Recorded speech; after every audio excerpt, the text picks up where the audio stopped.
नहीं ससुरावा बना के भिखा मंगा गे। अरे इस लोगों को ननमा है एक अखाड़ा पर दो भिख मंगा कैसे राजी हो बताओ। तेरे को जी लगे तो भिख मंगा बन गए नहीं। आज माल के चक्कर में भिख मंगा बन गई हो भैया। अबे माल के चक्कर में भिख मंगा ये पॉसिबल नहीं है यार। पॉसिबल देखो ये है हम जो सुनाते हैं। नजरे झुका के शर्मा के निकली एक हसीना बाबा बाबा ओती थोड़ी सीधी सादी और मैं था थोड़ा कमीना और पास आकर के उसने वो तीन शब्द कह दिए जो है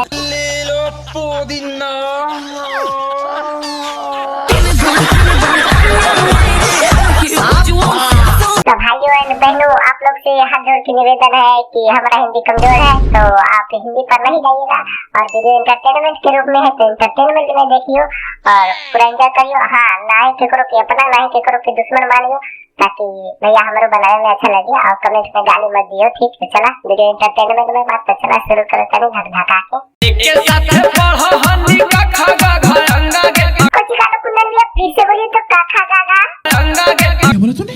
अंगा एक हो है यार ये कितनी औसम है। के नहीं ससुरावा बना के भिखा मंगा गे। अरे यार तो शुरू में गलती कर देनी भिख मंगा बन के गलती कर देनी।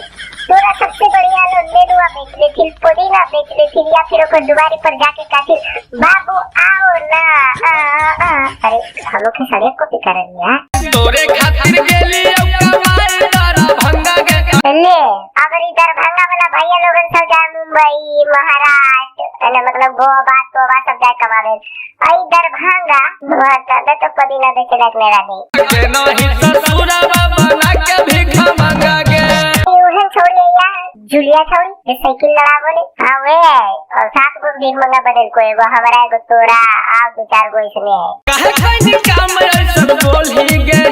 भिख मंगा बनना भी सोचिए पता को ने एक कला है बाबू और ई कला में कितना अमीर बन गया है इकोचिया दिस इज बिजनेस। तो धन्यवाद भैया लोगों की इतना सारा प्यार दिला देने के खातिर ताकि हमारे चैनल पर 1 लाख व्यूज कंप्लीट हो गए बा। तो भाई लोग आज के वीडियो में इतना है और वीडियो कैसा लगा कमेंट में बताइए दियो और वीडियो अच्छा लगा तो लाइक कर दियो और चैनल में पहली बार आए तो सब्सक्राइब करके बेल नोटिफिकेशन के ऑल पे सिलेक्ट कर दियो और शेयर भी कर दियो भाई लोग और वीडियो अच्छा लगा तो लाइक तो बनवे करेगा। तो मिलूंगा इस वीडियो के साथ वापस तब तक के लिए एक के साथ पढ़ो हनी का खागा घर